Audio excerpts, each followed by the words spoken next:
राम राम शेतकरी मित्रांनो, स्वागत आहे आपले सर्वांचे पुन्हा एकदा आपल्या सर्वांच्या आवडतीच्या कृषी मित्र विशाल या यूट्यूब चॅनलवरती. मित्रांनो, आपल्या महाराष्ट्रामध्ये भरपूर साऱ्या ठिकाणी सध्याच्या काळामध्ये कांदा या पिकाची लागवड मोठ्या प्रमाणावरती तिथं चालू असल्याचं आपल्याला पाहायला मिळते. तरीसुद्धा माझ्या अनुभवातून यावर्षी थोडी जी कांद्याची लागवड आहे तर ती कमी होण्याची आपल्याला शक्यता तिथं पाहायला मिळते, कारण सध्याच्या काळामध्ये कांद्याला आपल्याला बाजारभाव तिथं पाहायला मिळत नाही. मित्रांनो, आज आपण या व्हिडिओच्या माध्यमातून कांदा पिकाचं परफेक्ट खत व्यवस्थापन कशाप्रकारे करू शकतो, त्यातली त्यात गेल्या 2-3 महिन्यामध्ये खताचे जे काही बाजारभाव आहेत तर ते सुद्धा आपल्याला वाढलेले पाहायला मिळतात. त्याच्यामुळे आपल्याला योग्य त्याच खताचा आपल्याला कांद्या पिकासाठी तिथं वापर करणं गरजेचं आहे. शेतकरी मित्रांनो, खतं कोणतीही घ्या, 10, 26, 26, 2100 रुपयाला झालं आहे. DAP 1600-1700 रुपयाच्या आसपास पाहायला मिळते.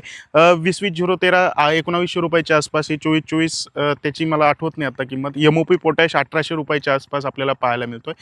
जी युरिया आहे, युरियाचा बाजारभाव तेवढाच आहे. जे सिंगल सुपर फॉस्फेट आहे तर त्याचा बाजारभाव देखील आपल्याला तेवढाच पाहायला मिळतोय. सांगण्याचं तात्पर्य काय आहे मित्रांनो, आपल्याला एक गोष्ट लक्षात घेणं गरजेचं आहे. कोणतंही जरी तुम्ही खत घेतलं तर त्या खतामध्ये नायट्रोजन, फॉस्फरस आणि पोटॅशियम हे जे महत्त्वाचे 3 अन्नद्रव्य आपल्याला तिथं पाहायला मिळत असतात.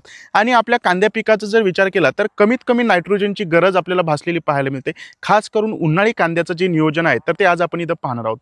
फॉस्फरस या अन्नद्रव्याची मात्रा आपल्याला कांदा पिकाला तिथं जास्तीत जास्त लागलेली पाहायला मिळते.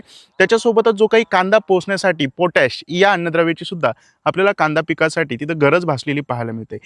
काय नायट्रोजन, फॉस्फरस म्हणजे NPK खतं सोडता आपल्या कांदा पिकासाठी जे दुसरं महत्त्वाचं अन्नद्रव्य आहे तर ते म्हणजे सल्फर. निश्चितच आपण उन्हाळी कांदा लागवड करताना आपल्याला त्या कांद्याची जी काही टिकवण क्षमता वगैरे आहे, कांद्याची क्वालिटी आहे, चकाकी आहे, कलर आहे, तर ते सल्फर या अन्नद्रव्यावरती तिथं अवलंबून असल्याचं आपल्याला पाहायला मिळतं. त्याच्यामुळे मित्रांनो, कोणतेही खतं टाका, परंतु मी तुम्हाला 4-5 प्रकारचे वेगवेगळे जे ऑप्शन आहे तर ते इथं या व्हिडिओच्या माध्यमातून देण्याचा प्रयत्न करतोय. मित्रांनो, कदाचित 10 ते 15 मिनिटापर्यंत हा व्हिडिओ जाऊ शकतो. त्याच्यामुळे तुम्ही व्हिडिओ शेवटपर्यंत जर पाहिला तर निश्चितच तुम्हाला कांदा पिकाचं जे संपूर्ण खत व्यवस्थापन आहे, पहिला खताचं व्यवस्थापन कधी करायचं आहे, दुसरं कधी करायचं आहे, अतिशय महत्त्वाची जी माहिती आहे या व्हिडिओच्या माध्यमातून भेटणार आहे. मित्रांनो, कांद्या पिकाचा जर आपण विचार केला तर बऱ्यापैकी उन्हाळी कांदा आपल्याला 120 ते 140 दिवसाच्या आसपास पुनर्लागवड केल्यापासून काढणीला आलेलं पाहायला मिळतं. पुनर्लागवड म्हणजे काय? आपण रोपाची म्हणजे अगोदर कांद्याचं रोप टाकतो आणि रोप टाकून झाल्यानंतर पुन्हा एकदा जी काही रोपाची पुनर्लागवड तिथं करत असतो. मित्रांनो, 120 दिवसापर्यंत आपलं हे जे कांदा पीक आहे तर ते आपल्याला आपल्या शेतात ठेवावं लागतंय. आणि एकंदरीत जर आपण विचार केला, बऱ्यापैकी 80-90 दिवसापर्यंत जी काही कांद्याची साईज झालेली राहते तर ती फुल अँड फायनल असते.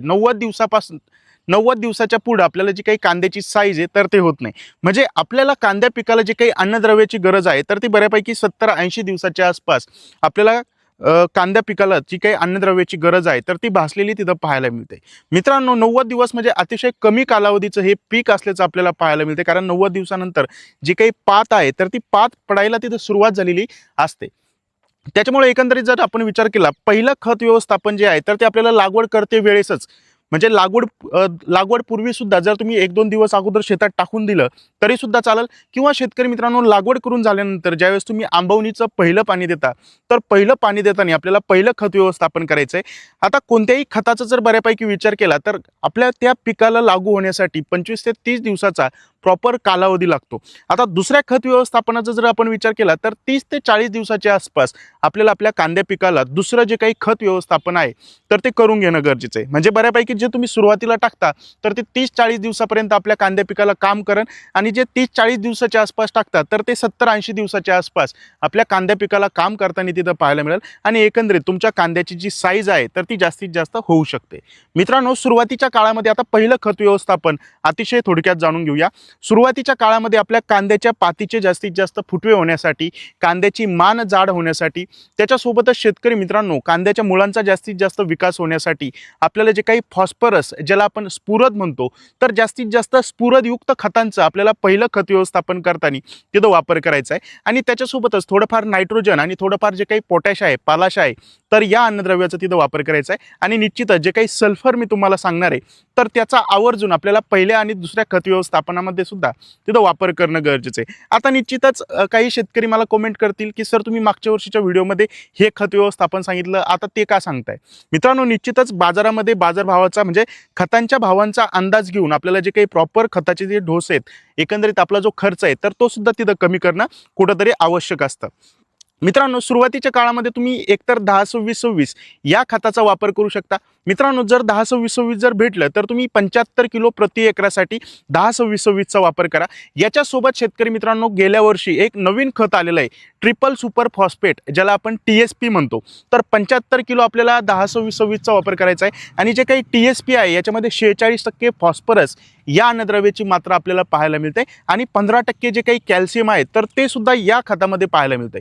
त्याच्यामुळे 10-26-26 या खतासोबत आपल्याला 25 ते 30 किलो जे काही TSP खत येतं तर त्याचा आपल्याला एकत्रित कॉम्बिनेशन करून वापर करायचा आहे. मित्रांनो, जर 10-26-26 तुमच्याकडे उपलब्ध नसेल तर तुम्ही 20-20-13 किंवा शेतकरी मित्रांनो 14-35-14 या खताचा सुद्धा वापर करू शकता किंवा शेतकरी मित्रांनो 12-32-16 हे खत सुद्धा तिथं आपल्याला चांगलं फायद्याचं ठरू शकतं.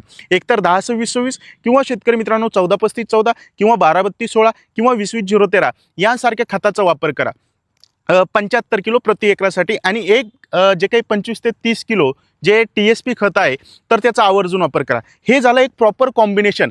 या कॉम्बिनेशनचा जर आपण विचार केला तर याच्यामध्ये फक्त नायट्रोजन, फॉस्फरस, पोटॅशियम हे 3 महत्त्वाचे अन्नद्रव्य भेटणार आहेत.